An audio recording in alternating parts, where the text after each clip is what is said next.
Dear friends, welcome to Think BRICS. Today we have a special guest of ours, and I think the most well known and the most wanted geopolitical analyst in the world, Pepe Escobar, with us. Come on, Anastasia. I'm here because of your smile. There's no other reason.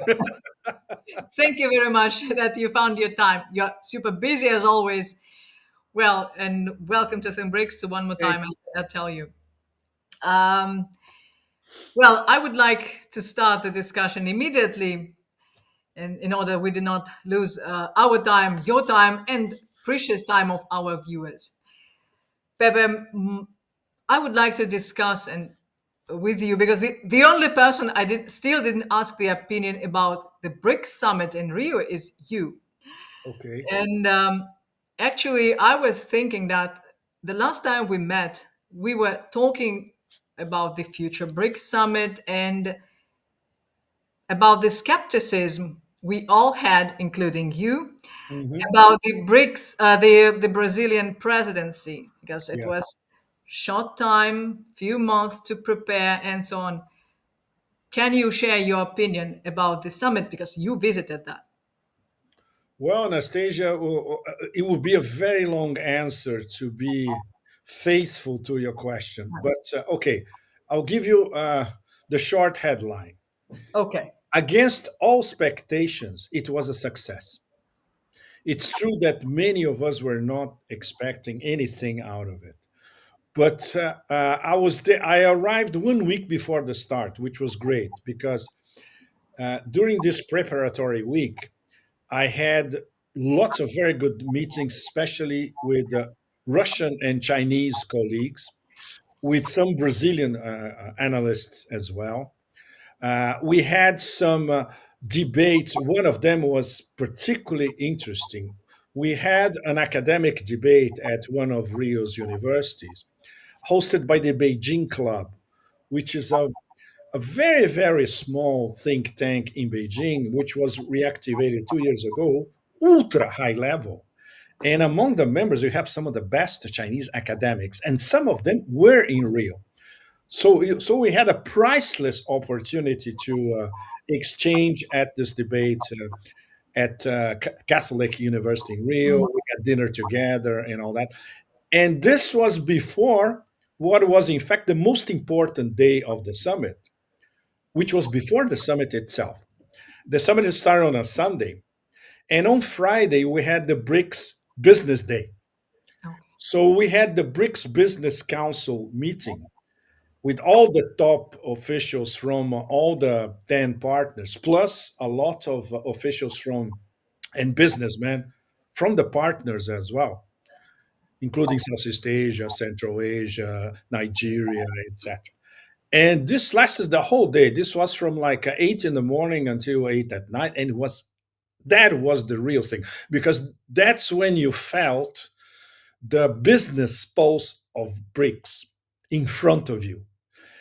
Delegates from everywhere discussing their projects, their investment projects, their in fact, how they were searching for investment in very, very well organized projects, interactions between continents. There is a chapter of BRIC called the BRICS Women's Councils, and they were all represented over there. For instance, I had an amazing conversation with an Egyptian lady. She's the head of the BRICS Women's Council in Egypt. And she was talking about all sorts of development projects in Egypt and partnership with other BRICS nations. So this is invaluable when you are in a meeting or in a business day like this. Is absolutely invaluable. The networking, of course, and to know what people are doing everywhere, literally everywhere, in the Emirates, all across Africa, etc. And this was, let's say, the top day before the start of the BRICS. And at the same time, there was the annual meeting of the NDB, the BRICS Bank.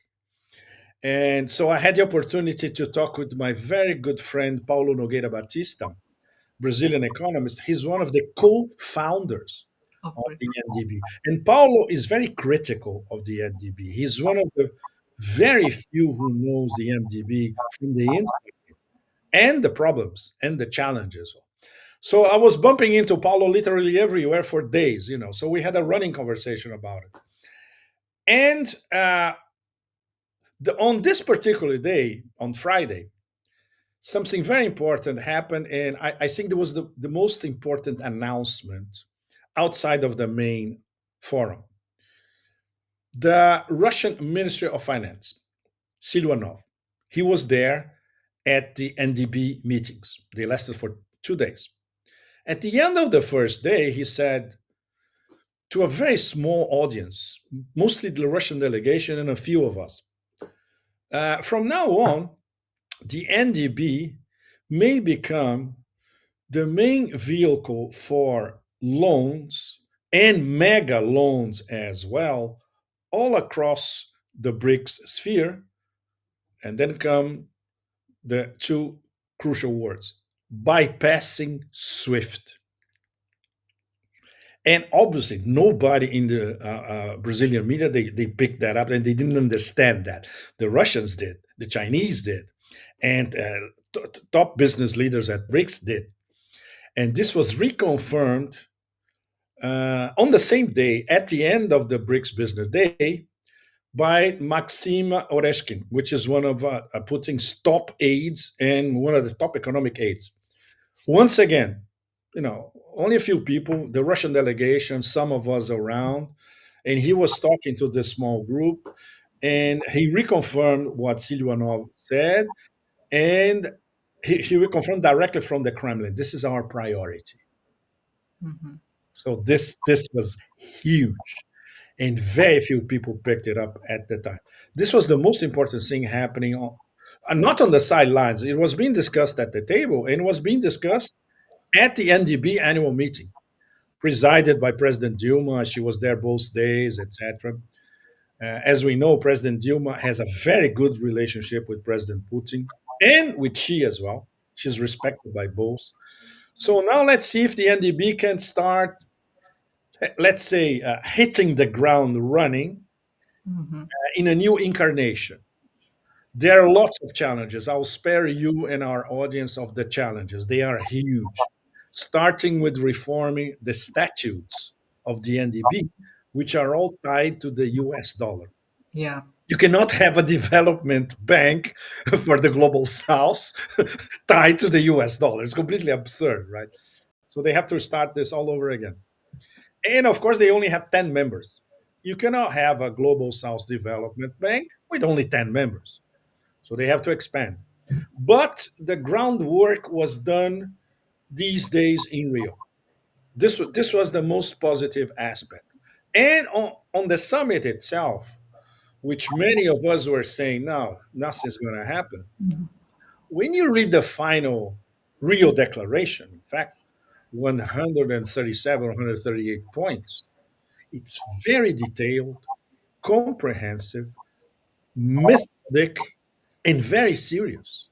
And it's basically saying, look, we are BRICS, this is what we do, and nothing is going to deviate us from our principles here in this declaration. This is very, very serious. And Anastasia, it was serious enough that the response from Trump 2.0 came the day after, Yeah. literally slapping those 50% on Brazil for a number of reasons. It's a very complicated business. But one of the key reasons is that even with Trump's attention span of less than 2 seconds, he got it that BRICS now is a threat, is a serious threat. Of course, in his mind is de-dollarization, a threat to the US dollar, which in the long term it is.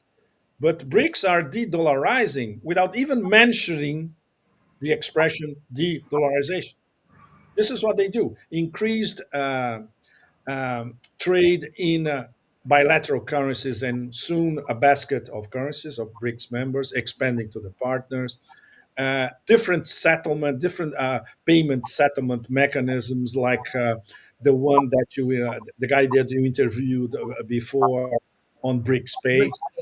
This is only one of BRICS Pay is only one of the avenues. There are several others, and they are being tested, especially by the Russians, some of them by the Chinese as well. Some of them discussed at the table, and it's all going this high speed. So it's several high speed rail trains going in parallel tracks towards the same station in the end, which you could call the de-dollarization station, but with another name, of course. The Yes. Brits are clever enough not to even mention the term de-dollarization And as soon as Trump reacted immediately, immediately. it means BRICS is doing what they had to do. They are doing their job, Anastasia, and that was the positive surprise because the Brazilian presidency was, to be diplomatic, not exactly brilliant, and it lasted a few months only. When we compare with what the Russians did last year before Kazan, where they worked non-stop for 10 months to put the Kazan summit together, they had meetings practically every day, all over Russia for 10 A lot of groups, working groups on. lots of groups of business groups, advisory groups, you name it. The Brazilians basically they work for 4 months max with one serious meeting a month only. That's not enough, and still it's something fascinating because it has to do with Lula by himself finding himself again as a leader of the global south, which is something that he seemed to have forgotten for quite a while during this year, right? Um, I'll give you a practical example to you and to our audience. Lula opened the BRICS Business Day meeting. It was packed with businessmen from all over.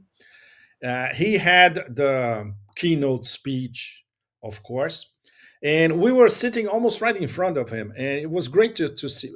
Lula's body language tells volumes all the time. He was rewriting his script every 5 minutes, just to give an idea of how he was paying attention to everything.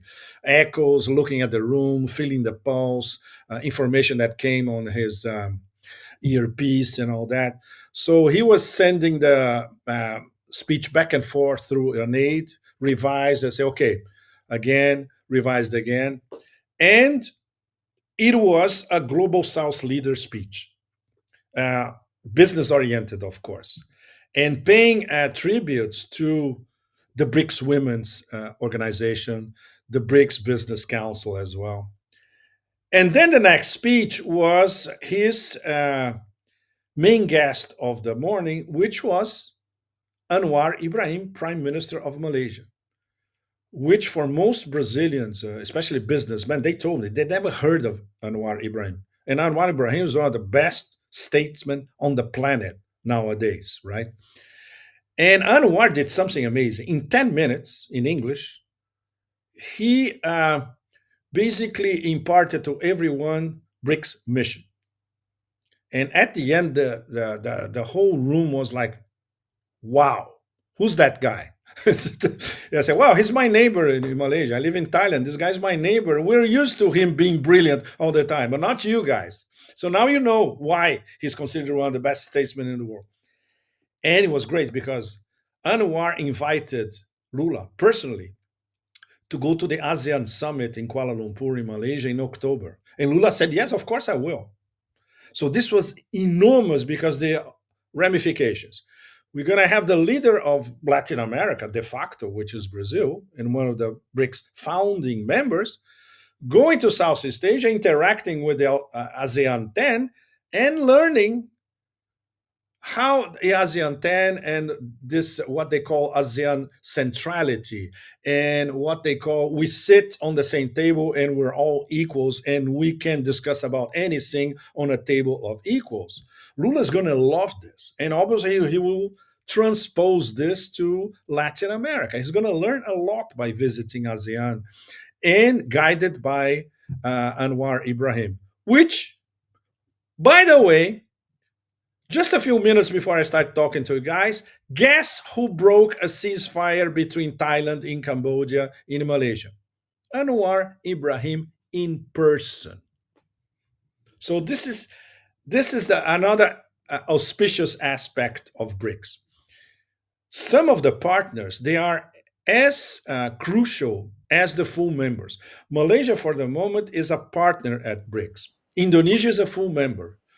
But Yeah. Malaysia is being as important or sometimes even more crucial than Indonesia. You see, so that this integration of BRICS, continent by continent and region by region, this is something we could see at work in Rio. That was another important lesson from the summit. Malaysia is now the chair in the They ASEAN. are the chair of ASEAN this year, and like this weekend, for instance, their foreign minister said, "Look, commenting on Trump once again. Oh, I call Malaysia, I call Thailand, I call Cambodia. They're going to have a ceasefire. I am the father of the ceasefire, of the usual Trump bullshit." And the foreign minister of Malaysia said, "Well, it's different. This Monday, this means today, the day we're speaking, we are the chair of ASEAN, and we're going to bring the two parties together, and we should lead." And that's exactly what they did. They led, and they brokered a ceasefire. This is not Trump brokering a ceasefire. This is ASEAN brokering a ceasefire. Trump doesn't even know what ASEAN means, Anastasia, as you know, and our audience knows, right? Well, I see that you like the summit, but are there were any new initiatives maybe announced during the summit? I don't know. Not something groundbreaking or headline grabbing, Anastasia. Uh, Mhm. the really hard work was on the sidelines and in the deep background. Okay. So the most important decision as was and is and will be accelerating trade in their national currency. This Currencies. is now all over the spectrum and applies also to the 10 partners, not only the 10 members, the 10 partners as well. This was the most important thing. And of course, the fact that I wouldn't say all of them, but most of them understood that the empire is at war with BRICS as a whole. So this means that they have to coordinate much more closely than before anything that they do, geoeconomically and geopolitically.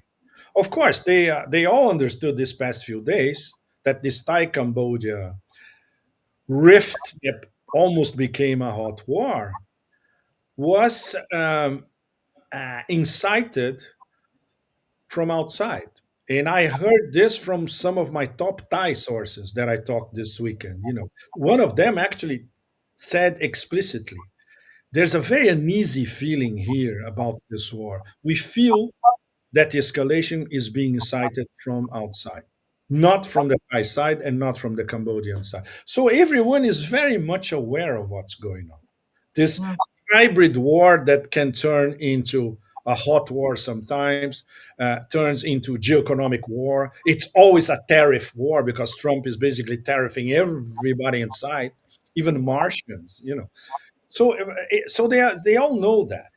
And the fact that you can have, for instance, a BRICS partner leader like Anwar with an enormous international experience and very good contacts, and able to talk on the same level with Putin, with Lula, with Xi, for instance. There are not many who can do that. That helps. It helps a lot. Um, like as a media outlet, I'm always interested if maybe someone put the idea of creating, like, I know, an official media platform for BRICS, like as a part of the soft power, maybe. I'm glad that you posed this question, Anastasia, because we actually have a very long debate about it. Okay. This was once again on the sidelines of the summit. This was, I think, 3 days before the summit in the city of Niterói, on the other side of Guanabara Bay, on the other side of Rio. We had a full day of media debates centered on BRICS, and there were proposals to form, let's say, an intra-BRICS media alliance. And this was, in fact, summarized in a letter. And the first copy of this letter was handed over in person Guess who received it? The leader of Cuba, Diaz Canel, in person. They gave him a Spanish copy of the letter, and he loved it. And he said, "Oh, we in Cuba would love to be part of it." Of course, in Spanish is great because in Spanish this will have Latin American reach. Yeah. So this was one of the discussions. The other discussion was another day in another venue in Rio. It was linked to the BRICS Civic Council, and one Mm-hmm. of the discussions was once again we need to have uh, an intra-BRICS media platform so we can be outside of the spectrum of Western mainstream media and outside of the spectrum of big tech in the US. So this is already advancing on several nodes and several, for instance, on a personal level. Now I am part of a media alliance involving Russia, China, and Brazil. Three media groups: Sputnik in Russia, Guancha in Shanghai, and Brazil 247. It's the largest progressive portal in Brazil. I am associated with these three. And the director general of Guancha, he was in Rio, several meetings. Sputnik had a special day where they organized a debate, including Alexander Dugin online from Moscow, Paulo Nogueira Batista live, and Glenn Greenwald was part of our table as well, and we were discussing among other things, media alliances inside BRICS. So this is going, this train, once again, these different high-speed rails trains, they're going to the same direction. So sooner or later, we can have um, and having African members as well, very, very important. Latin American members, African members, Central Asian members, Southeast Asian members. And we start constituting a parallel media universe to the narrative controlled by Western mainstream media. But This is this this is important because BRICS needs that. BRICS needs that. BRICS needs that. Well, as much as BRICS needs de-dollarization without naming it. They Yeah. need media decentralization without naming it. Same thing. Same thing. Exactly. But it's already starting. Okay. So everything that was debated in Rio and all the echoes and all the first moves, they are very, very promising. So people talked about the experience of Telesur in Latin America as a whole. Mhm. We talked about the experiences of in Iran, in Russia, in China, in India, even Al Jazeera. And we have to come up with a different system. And I would say that what Telesur started is quite promising in terms of audio visual and also website. Okay. I see. Sputnik as well, it can be a role model for many people. Sputnik is very professional. And Guancha in China is wow. Guancha is incredible. You know that if they have their main website, which I visited 3 months ago in Shanghai. It's very, very simple. It's in a small building in Shanghai, unpretentious, a few rooms, an executive room for meetings, and that's it. And then you have different editors who have their own platforms linked to Guancha, the main platform. Do you know their audience, Anastasia, if you pile it all up? Over 200 million people. That's China, nah, where the numbers are. Well, we at Think BRICS may may do that. We Right, have well, a you're getting there. You already started. You're getting there. But this is to give an example to you and our audience how China everything is. But they are fascinated about experiments in other places. The director general of Guancha, Mr. Li Bo, a wonderful guy. Come on, we took him to the beach in Rio, and he was like, Everything that he saw, he was fascinated by Rio beach culture, the Copacabana Palace Hotel, the food, the sounds, the music, etc. And we were talking about very serious issues as well.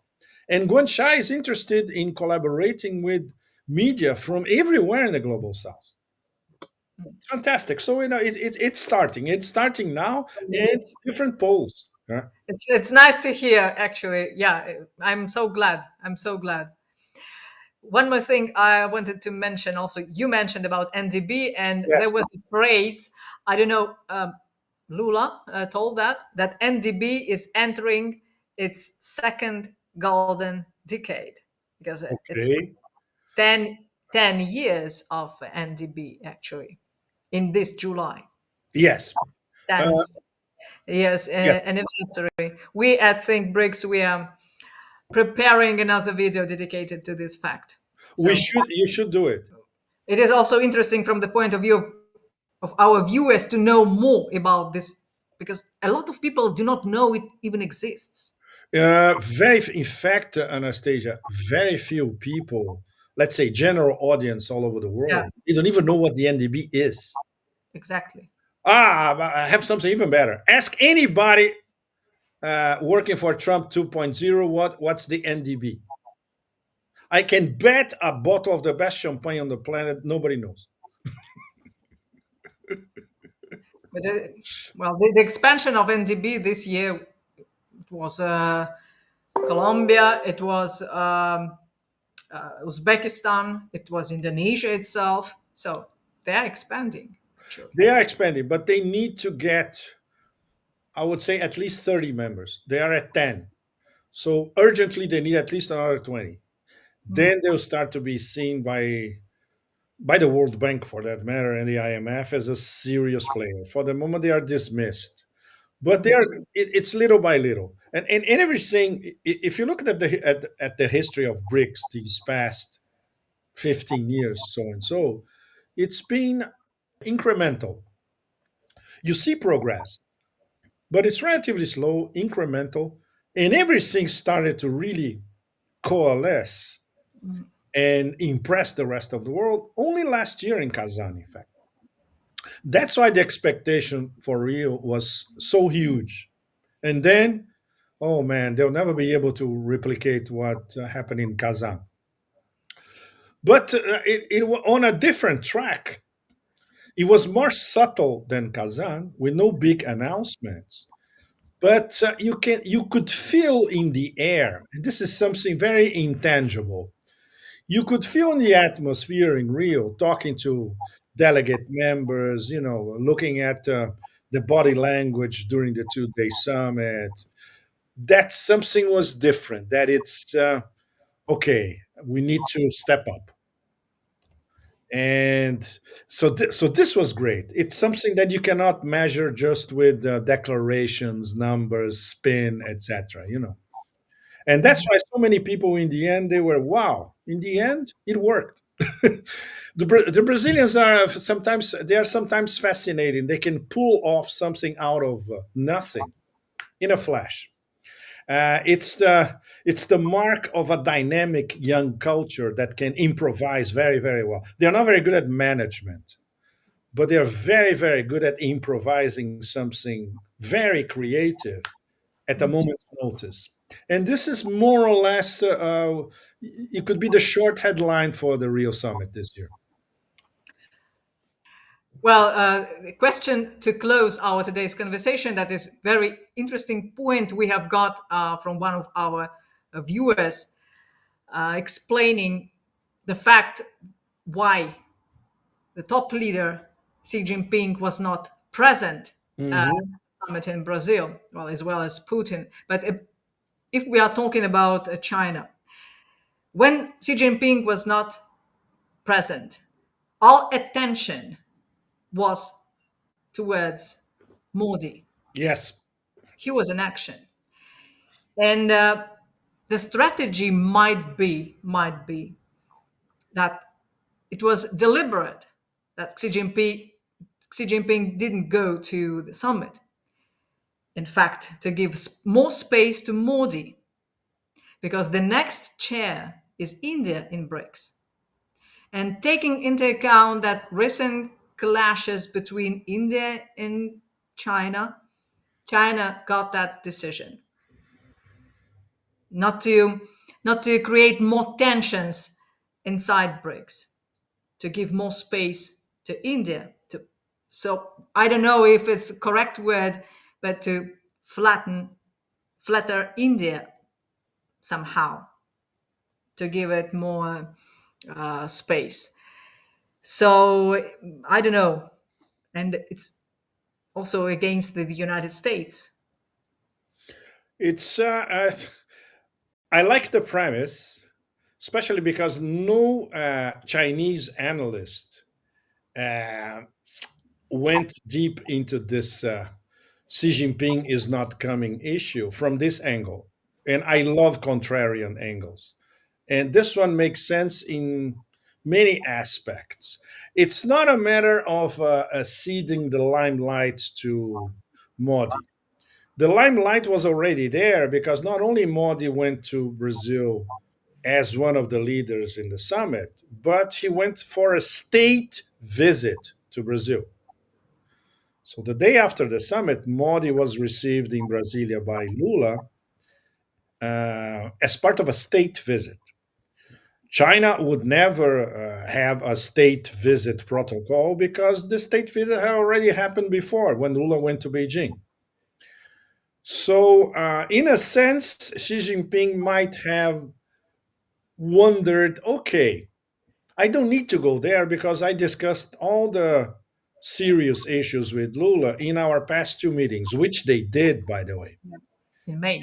And the most important geoeconomic issues are already rolling. And this is something that my Brazilian friends briefed me.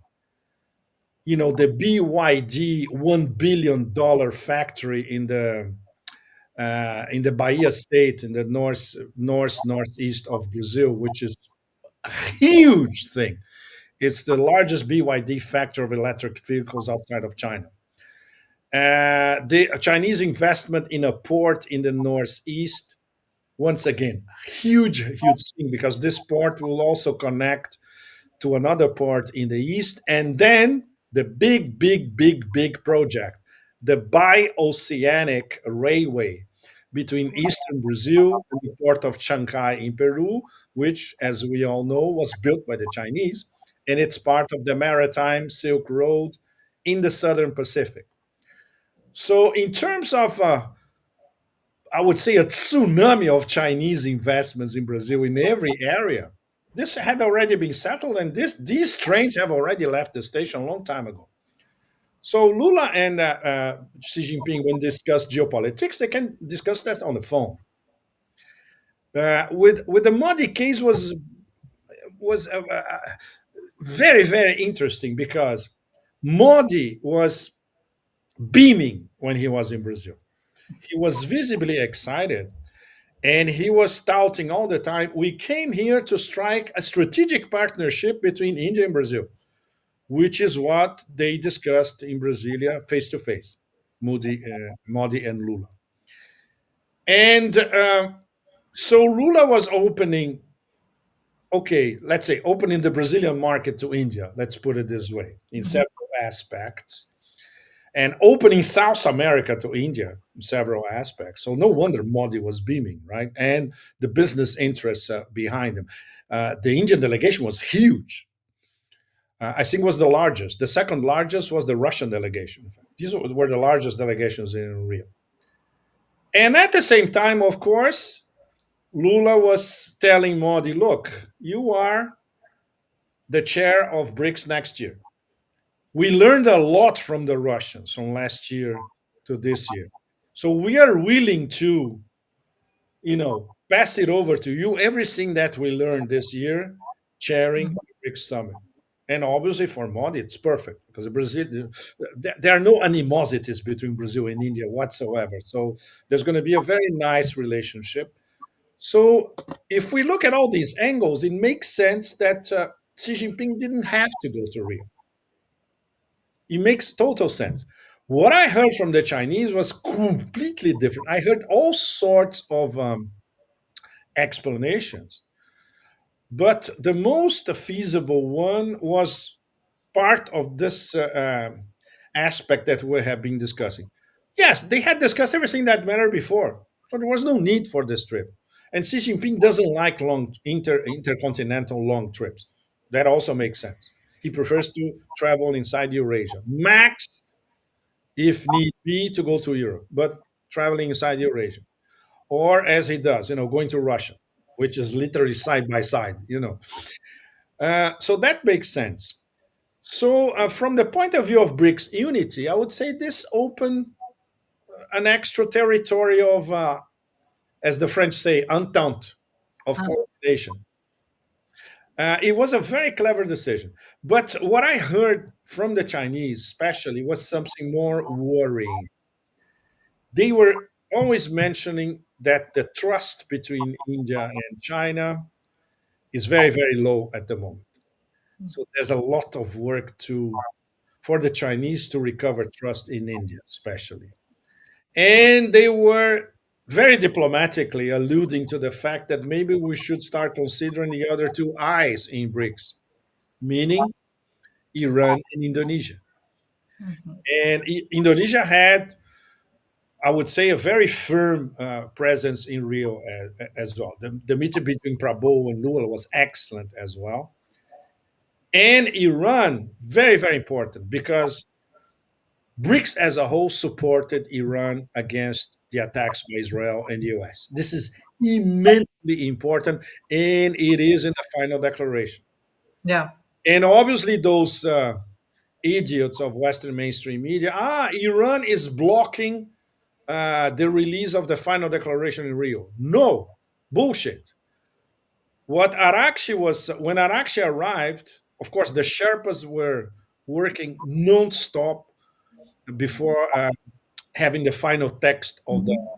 final The declaration, which in the final text came up on Saturday night, and the summit would start on Sunday morning. And Arakshi was already in Rio. So when Arakshi read, he said, yes, it's very good, but it's not forceful enough. And the BRICS, the Brazilians, from the Brazilian Ministry of Foreign Relations, they said, look, we agree with you completely, but we cannot go too hardcore against the Americans. This is the max that all of us on the table agreed on, and it's strong. So in the end, Arakshi agreed. So what he had a two-pronged strategy. He commended the BRICS partners because this was included in the final declaration, consensus among all of them. And when he intervened in the morning, in the Sunday morning, when you had the first overall BRICS meeting, everybody on the table, Arakshi was representing Iran. He was much more forceful, live, and obviously this was recorded everywhere, so it's on the record. And everybody on the table agreed with him. He was not interrupted by anybody. He was not contradicted by anybody. So in the end, Iran they got what they wanted. And it was very important that Arakshi went, and everybody, all the other BRICS members, appreciated that a lot because it was very Mhm. hard for him to go. In fact, to abandon West Asia to go to Brazil for 2 days and back. So this was important, and so Iran and Indonesia were very much at the front lines in the discussions. So, in your opinion, they may substitute from the India to Iran and Indonesia, or they No, may combine itself. no, not substitute, Anastasia. I understand the Chinese because obviously let's say the geo-economic and geopolitical competition between India and China is Yeah. it's something out of this galaxy. So it's normal. These kinds of frictions are normal. And obviously, Chinese academics they have a little more leeway to say what Chinese diplomats cannot say. This thing for this crucial item, which is the lack of trust between both parties, it does exist.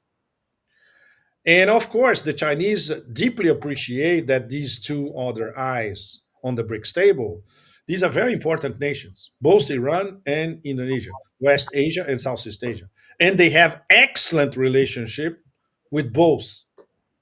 Just like Iran and India have very good relations, and Iran and Indonesia the same thing. So it's a matter, once again, I would say, in the medium to long term, we get Mr. Vladimir Putin in one of these days getting Modi and Xi on the same room. They sit, the three of them, on the same table, and Putin said, "Okay, guys, hammer it out again. I'm here to be the messenger between you both. Settle all your differences," which is what they will have to do for BRICS to develop, and the Shanghai Cooperation Organization as well. Of course, yes. But they are good. They are good prospects. Uh, so from now on, these next few months, everybody will be looking. Okay, how are the Indians going to promote this summit next year? In What fact, this was my agenda? um, Yeah. last question, Okay. because the Rio summit, it's already a history. So the next summit will be in India. So what do you expect from Too early. India? Exactly. Too early to tell Indonesia. We need to wait for the rest of this year. By the way, Yeah, uh, technically, Brazil is still the chair. yeah. So is Brazil going to do anything in the next, what, 5 months? Let's see if they do anything in the next 5 months until December. Mhm. For instance, they could have an extra meeting, a sort of wrap up in South Africa by the end of the year. That's one possibility.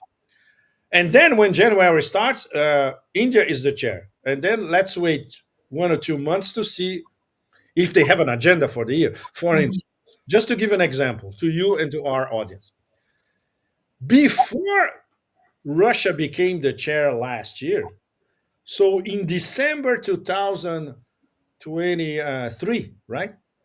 They already had the full program of Russian activities all the way to Kazan. When Brazil took the chair early this year, nobody knew what would happen in January, February. Only the first few rumblings started in March. March. Yeah. So this explains to all of you, our audience, how the differences of approach between different nations when they are chair of BRICS, which is an extremely important position. So we have to wait. We have to wait for what will the Indians come up with, but we're going to have to wait a few months. Okay, I see. That was enlightening and very, very deep analysis from your side. It's a pity for me that we could not attend that summit, but we will do our Yeah, best to go to the next one. Zach, we'll be there in India, Anastasia, certainly. I hope to meet you in person as soon as possible, as soon as we Of course. cross our roads Yes, somewhere. you bet. Thank you very much. Thank you Thank you. very much. And well, I hope to see you soon. Thank you. And thanks Yeah, to our audience as well. Thank you. thank you. Dear friends, follow Think BRICS. Subscribe to Think BRICS. We will bring you a lot of information from the world of BRICS. Thank you for watching.